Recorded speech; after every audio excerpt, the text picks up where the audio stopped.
चलिए शुरू करते हैं कॉलेज लव स्टोरी का दूसरा पार्ट, दोस्ती का सफर। पहले दिन की हल्की नोक झोंक के बाद अर्जुन और अंशिका के बीच एक अनोखी दोस्ती की शुरुआत होती है। दोनों अपने अपने व्यक्तित्व के साथ एक दूसरे को समझने की कोशिश करते हैं। यह एपिसोड दिखाता है कि कैसे उनके रिश्ते का बीज दोस्ती की मिट्टी में पनपने लगता है।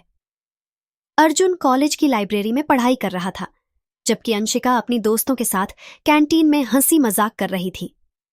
अर्जुन को यह नया माहौल अजीब लगता था, क्योंकि वह छोटे शहर से आया था, जहां पढ़ाई का दबाव ज्यादा और मनोरंजन कम था। अंशिका ने अर्जुन को कैंटीन में बुलाया। तुम हमेशा पढ़ाई में ही लगे रहते हो, कभी कभी बाहर भी आ जाओ, ये कॉलेज है, स्कूल नहीं। अर्जुन ने हल्की मुस्कान दी। मुझे यहाँ का माहौल समझने में थोड़ा वक्त लग रहा है। अंशिका ने मजाक में कहा, तुम्हें समझने के लिए तो शायद एक गाइड चाहिए। प्रोजेक्ट पर काम करने के लिए अंशिका और अर्जुन को साथ समय बिताना पड़ा। अंशिका ने अर्जुन से कहा, मुझे लगता है तुम पढ़ाई के अलावा भी कुछ कर सकते हो। तुमने कभी मस्ती नहीं की? अर्जुन ने हिचकिचाते हुए कहा, मुझे लगता है मेरे लिए मस्ती का मतलब है अपने सपने पूरे करना। यह सुनकर अंशिका थोड़ी गंभीर हो गई। कभी कभी सपने पूरे करने के लिए थोड़ा आराम भी जरूरी होता है। अंशिका ने अर्जुन से उसके परिवार के बारे में पूछा। अर्जुन ने बताया कि उसका परिवार एक सामान्य मध्यम वर्गीय परिवार है, जहां पढ़ाई और मेहनत ही प्राथमिकता है। अंशिका ने अपने बारे में कहा, मेरा परिवार थोड़ा अलग है। मेरे पास सब कुछ है, लेकिन कभी कभी ऐसा लगता है जैसे मैं सबके बीच अकेली हूं। अर्जुन ने अंशिका के इस दर्द को महसूस किया, लेकिन उसने कोई सवाल नहीं किया। वह समझ गया कि अंशिका के मुस्कान के पीछे कुछ अधूरे सपने छुपे हुए हैं।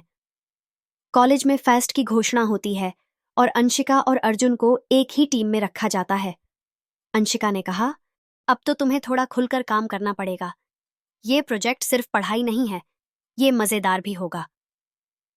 अर्जुन ने मुस्कुराते हुए जवाब दिया, मैं कोशिश करूंगा। फेस्ट की तैयारी में दोनों ने एक दूसरे के साथ कई हल्के फुल्के पल बिताए। अर्जुन ने पहली बार महसूस किया कि कॉलेज सिर्फ पढ़ाई का नहीं, बल्कि जिंदगी को जीने का अनुभव भी है। एक दिन फेस्टिवल की रिहर्सल के बाद बारिश शुरू हो गई। अर्जुन और अंशिका फेस्ट के स्टेज से नीचे उतरकर कॉलेज के लॉन में फंस गए। अर्जुन ने बारिश में भीगते हुए अंशिका को छाते की पेशकश की। अंशिका ने हंसते हुए कहा, तुम बहुत सिंपल हो अर्जुन, शायद इसी वजह से तुम मुझे अच्छे लगने लगे हो। यह सुनकर अर्जुन थोड़ी देर तक खामोश रहा, फिर बोला, तुम भी अलग हो अंशिका। मैं समझ नहीं पाता कि तुमने अपने आसपास इतने सारे लोग होने के बावजूद खुद को अकेला क्यों रखा है। अंशिका ने कुछ नहीं कहा। वह चुपचाप बारिश की बूंदों को देखती रही। दोस्ती के इस सफर में अर्जुन और अंशिका एक दूसरे के करीब आने लगे। अंशिका ने एक दिन अर्जुन से कहा, तुम्हारे जैसे लोग शायद जिंदगी में कम ही मिलते हैं। मैं खुश हूं कि हम दोस्त बने। अर्जुन ने हल्की मुस्कान दी, लेकिन उसके दिल में कुछ और था।